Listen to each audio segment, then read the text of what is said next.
Welcome to another Chambers Expert Focus podcast. We are joined today by Tamara Jakšić Erhardt, attorney at law at Tamara Jakšić Law Office, and Dominik Lazic, a leading dispatcher with the Croatian national energy company HEP. Their discussion will focus on both current Croatian energy policy and the future outlook for the sector, considering wind, solar, and geothermal resources in the country, as well as the operation and expansion of the LNG regasification terminal on the island of Kirk. Questions. What is Croatia's energy policy with regard to domestic energy resources and reducing the need for supply from abroad?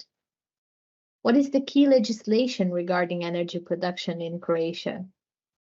What is the status of the LNG terminal operation after its construction on the island of Kirk?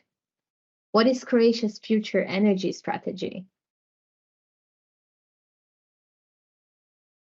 Hello, and thank you, Chambers and Partners, for inviting me to prepare this energy expert guide for Croatia.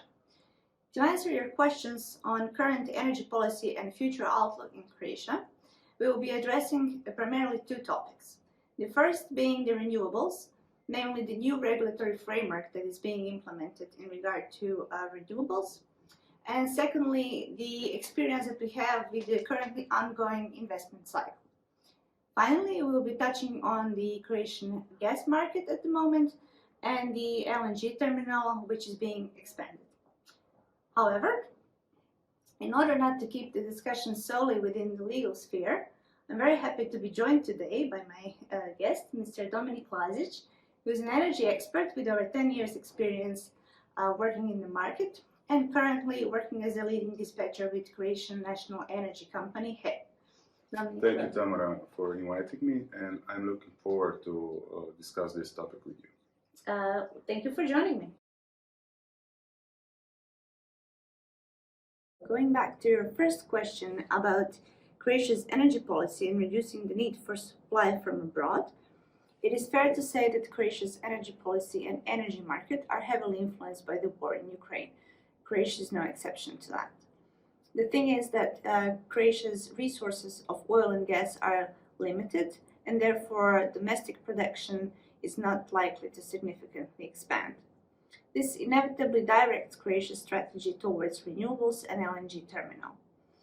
So the competent ministry and the government are at the moment pivoting their focus towards strong development of renewables projects and expansion of the LNG terminal as a manner of securing the energy supply, at the same time aiming at becoming an LNG hub for this part of Europe.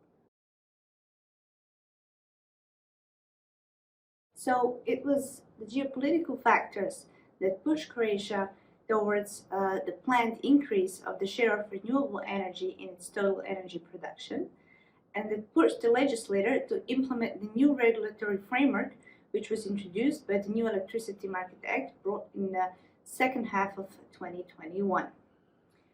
This push essentially lifted a regulatory and development deadlock over renewables projects, which persisted a few years prior to 2022, and pushed the legislator to bring a number of laws and bylaws necessary to implement the new regulatory framework.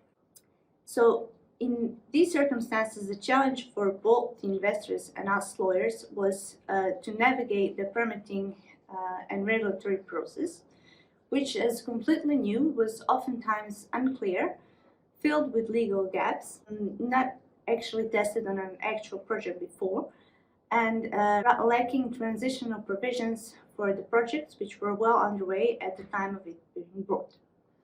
So under the new regulatory regime, the key energy permit now is the energy approval, which once obtained grants the investor the right to exclusively develop a project at a certain location and serves as a proof of legal interest for the investor to request a construction permit, to initiate grid connection proceedings, and to secure the land rights, if not secured before.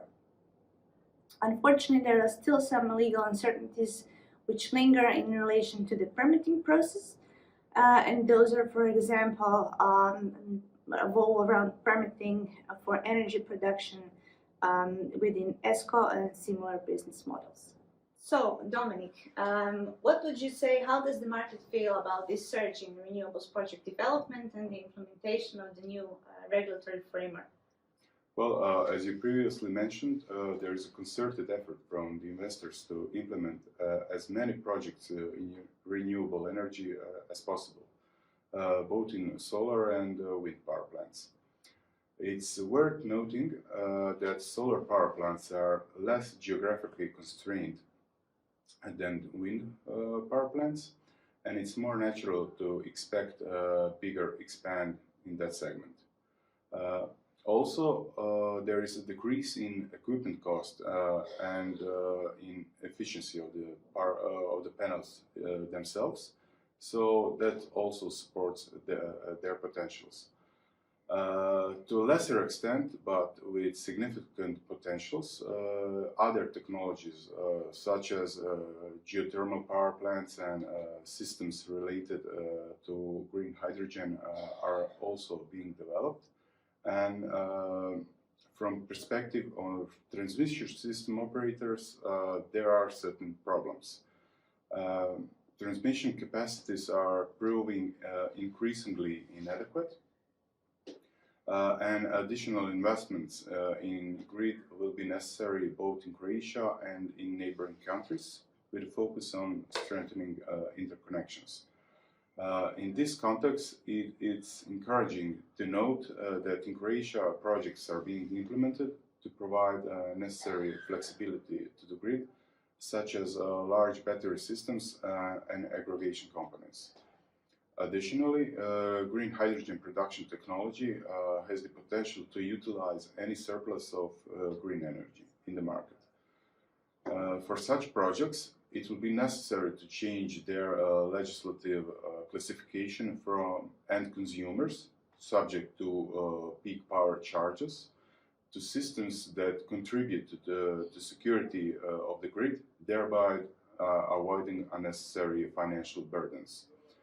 Power purchase agreements will be increasingly important for ensuring the placement of energy produced from renewable sources. Therefore, it's entirely natural during the investment preparation to seek partners for energy purchase.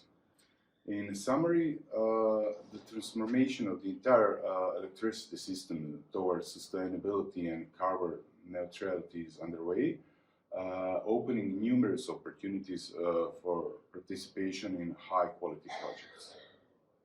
So, for us lawyers, then, what would be very interesting to see is how to structure the PPAs, especially knowing that nowadays they are going to be structured in a very early phase of the project development, and knowing that so far in the Croatian market there has only been a handful of PPAs that were negotiated on market terms and outside of the state incentivized scheme. Yes, the PPAs will be definitely cornerstone of any investment, because with similar projects being developed, there will be strong competition on wholesale electricity market. We're looking forward to that. So, as Dominik just mentioned, apart from wind and solar projects, we're now looking at the expected development of geothermal projects. Croatia's geothermal potential has been identified in numerous wells made in the second half of the 20th century for the purposes of exploitation and exploration of oil and gas. It is located in the Croatian part of the Pannonian Basin, which is seen as a geothermal region as a whole, with its geothermal gradient being some 60% higher than the average European. The investments in geothermal resources, which currently represent one of the most untapped energy potentials in Croatia, are occurring now through facilitating the exploration and exploitation activities by the Croatian government and by the Croatian Hydrocarbon Agency, which made a unique database offering investors data on geothermal potential. In 2023, what happened and what we are seeing is the increased activities whereby the Hydrocarbon Agency made a largest standard to date for allocation of in total 5 locations for exploration of geothermal resources. From the legal perspective, it is convenient that the permits for exploration, exploitation of geothermal resources are all awarded in a single procedure, which starts with the selection of the most favorable bidder for a certain location and ends with issuing of those permits and entry into geothermal exploration and exploitation contract. Finally, to touch on the last topic of LNG terminal on the island of Kirk, we know that since the beginning of its operation in the beginning of 2021, there has been a little hesitation on the market about the capacity bookings. However, with the disruption of the gas supply after the war in Ukraine, the market had a change of heart, resulting in all the capacities at the terminal being fully booked until October 2037. So this led the government to make a strategic decision in 2022 to expand the capacities of the LNG terminal, so to double it. And at the moment, the terminal is undergoing a major investment worth some 200 million euros, whereby the existing capacities and the adjacent gas pipelines are going to be constructed. It is expected that the expansion of capacities will be finished in 2025. Following the expansion, the company who is an operator of the LNG terminal actually brought a separate decision to start considering a second location in Croatia for a second LNG terminal. The LNG terminal proved to be of crucial importance for the supply of gas in times of disruptions. And Dominik, today, what would you say, more than 70% of all quantities of natural gas entering the transmission system are actually from the LNG terminal, right? Yes, the significance of the LNG in Croatia is enormous, as for Croatia, also for neighboring countries.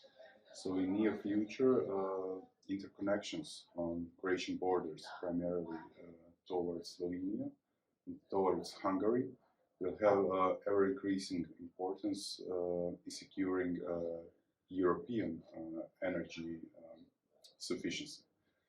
So I would also note that on Slovenia-Austrian border, there is interconnection that is only operational in one direction, and that's from Austria to Slovenia. And in order to utilize the full potential of LNG, that interconnection will also have to be reinforced and made operational in both directions, so we can capitalize on the security that LNG provides. To conclude the topic of energy policy, strategy and future outlook in Croatia, and after being in renewables investment cycle for over a year now, we're at the point where there are some 900 megawatts which are expected to be connected to the grid from renewables, primarily wind and solar, and which number is already likely to be exceeded.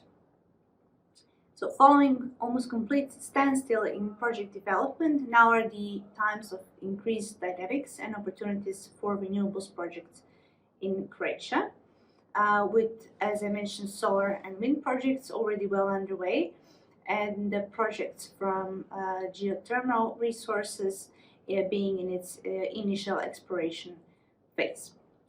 It is expected that the geothermal resources will be of equal importance for Croatia as the LNG terminal is, which in recent times proved to be of key importance for securing the gas supply, not only for Croatia, but for the neighboring countries as well.